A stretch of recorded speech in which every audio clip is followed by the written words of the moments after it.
Konichiwa, watashi wa Taylor desu.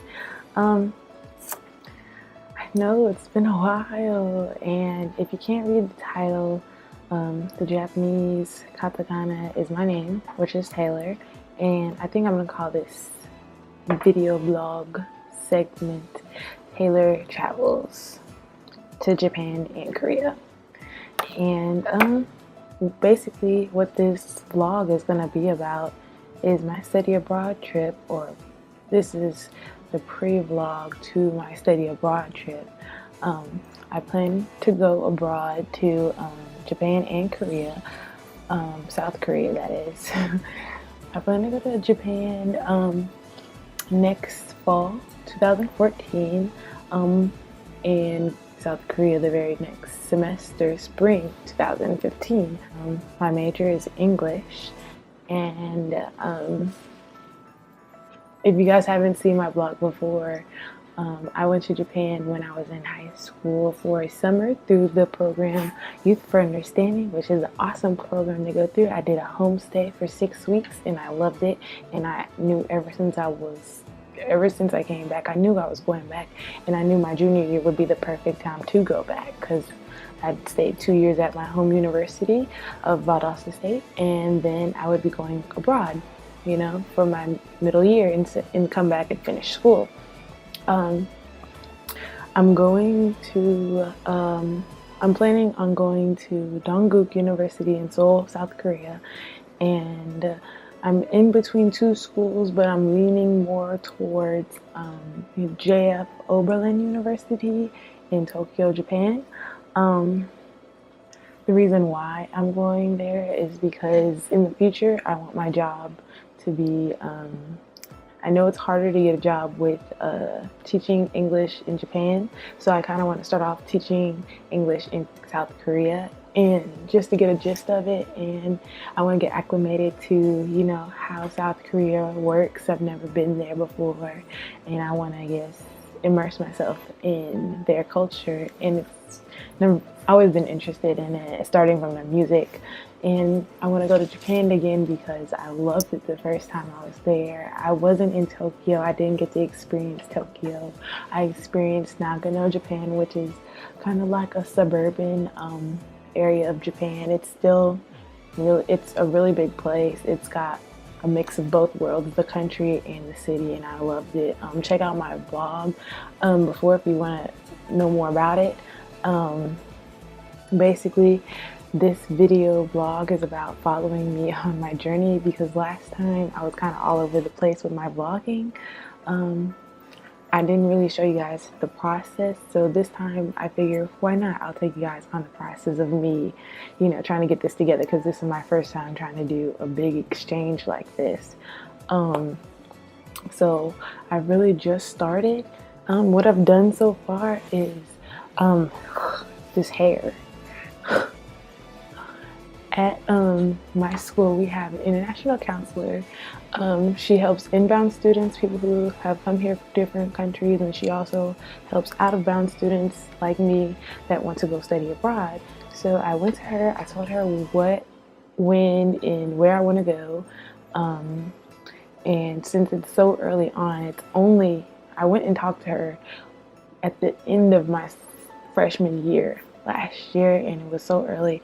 I just talked to her, and she gave me brochures on the schools that were in Tokyo area, because that's where I'm interested in going, and she just told me to talk to her this year. So I started talking to her this year, the beginning of my sophomore year, and she gave me the updated brochures, and she just told me about what kind of things I'll be able to do, and what I need to do. So the first thing I did was I got classes that were taught there in the past. It's not an updated class list, but generally this is what they are teaching and when they are teaching it at the universities in Japan, in Korea. And I took that paper and I took it to my counselor at school, or my counselor. I'm an English major, so I took it to my English advisor, and I looked through it with them to see, which classes would maybe switch over and maybe count when I came back, because I don't really know right now, and that kind of worries me. I have a lot of perspectives classes, which are basically open classes for like culture, women, gender studies, classes like that. And I plan on using a lot of those perspective classes in Japan and Korea, because I don't really think they teach upper level English based classes in those countries, just because. Hopefully they might teach a few, but I'm really not betting on it. After that, I kind of had an idea of what I wanted to take, and they said I can pretty much take anything that can fit into my perspectives classes. But I'll get more into that later as I learn more about it. Then I went back and I started getting like financial information as far as how much it's going to cost me to go, how much, what kind of things I need. My counselor told me that I would be able to do an exchange program versus a study abroad program. I didn't know the difference, but now I do. Study abroad is basically when you go to an institution and you pay their cost and you pay everything there as if you were applying to that school and you're going to that school for however long. Exchange is more like, okay, my school has sister schools, there's students that come here, there's students from here that go there. An exchange is basically an exchange. An inbound student coming here pays their cost as if they're going to go to school there for another year. And I would pay my cost as if I was going to go to school here for another year. I would pay my tuition and however many class hours I would take. And basically, we would switch places. Now, the difference is with the study abroad is if there was no student coming here, I would just pay their prices and no one would lose any money, because it would just be as if I was going to their school. I hope I'm explaining this right. I hope you guys can understand exactly what I'm trying to say. But yeah, it's basically what it is. You exchange students. You are an exchange student because you're switching with someone else. You're taking someone else's place is all you're doing.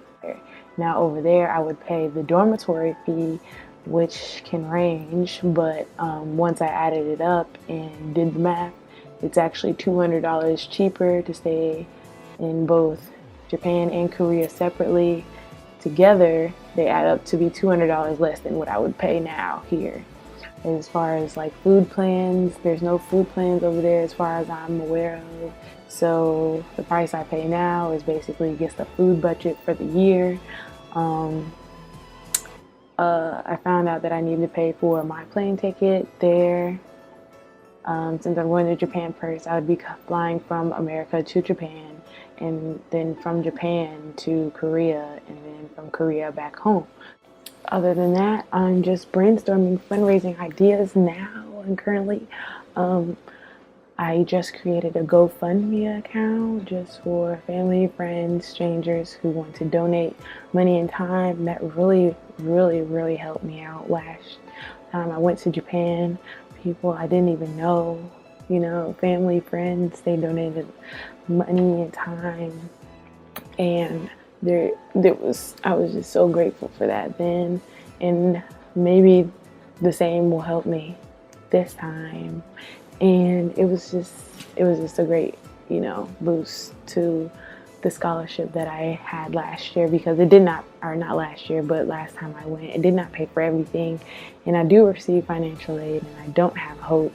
If you don't know what that is, it's just another form of financial aid, but you have to have your grades at a certain level in order to get that. And upon graduation from high school, mine were not up to par. I was only off by 0.03, and that sucks. The next steps that I'm doing, I'm starting the scholarships. I've heard of Bourne Scholarship, as well as some others that I can't think of off the top of my head. I need to do some rough budgeting, on top of what I've done now, and just study more Japanese, because I am taking Japanese at school. I'm gonna try. So yeah, leave some links below for you guys to check out. If you have any questions, you know, like I said before, let me know. And before I ramble on forever and ever, I'll see you guys later. Jenna, bye.